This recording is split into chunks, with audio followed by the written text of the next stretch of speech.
St. Oswald was a king. That alone should make us cautious. Power and holiness do not often keep good bedfellows, and yet the Church remembers him. Not because he ruled well by worldly standards, but because he allowed his power to be interrupted by love. Oswald was king of Northumbria in the 7th century, a violent, unstable time. Kings were expected to defend borders, secure loyalty, and crush threats. Oswald did all of that, but that is not why he is remembered. He was a Christian king in a land still learning how to be Christian. He prayed daily. He welcomed monks and missionaries. He took seriously the idea that Christ might actually command his life. This already made him strange. There is a story told about Oswald. Not from the battlefield, not from a council chamber, from a table.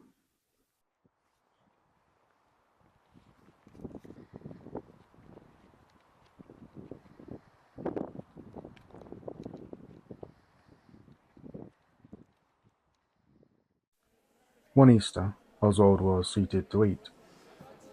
A silver dish with fine foods had been placed before him, a sign of wealth, status, and rightful power. And as he sat down, a servant interrupted him. Outside the palace gates the poor had gathered. They were hungry. Oswald did not send leftovers. He did not promise charity later. He did not ask them to wait.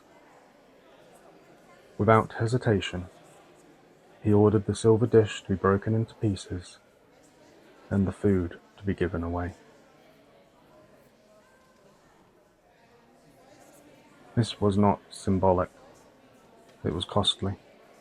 Silver was not decorative, it was power made visible. According to the story, Oswald's bishop took his right hand and said, "May this hand never decay." And after Oswald's death, it was said that it did not. This is not the point of the story. The miracle is not the hand. The miracle is the interruption. Oswald did not use his faith to justify his position. He allowed it to unsettle him, to disrupt his habits, to make demands. He understood something we often resist, that Christ does not bless power. He reorders it. Oswald would later die violently in battle. He was not protected from the cost of faith. He was not rewarded with safety. He was faithful, and he was killed. The Church calls him martyr. The saints do not promise us success. They show us coherence, a life where belief and action are at pains to be separated. Oswald did not become holy by abandoning his responsibilities. He became holy by letting Christ shape how he carried them. Most of us will never be kings, but we all hold something valuable.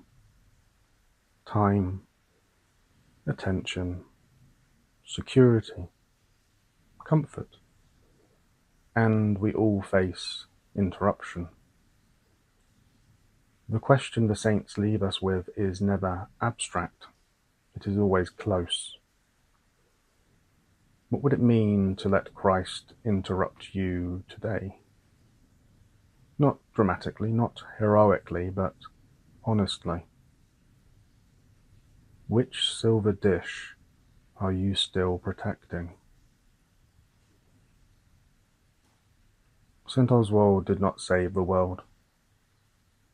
He fed the hungry who stood before him, and that was enough.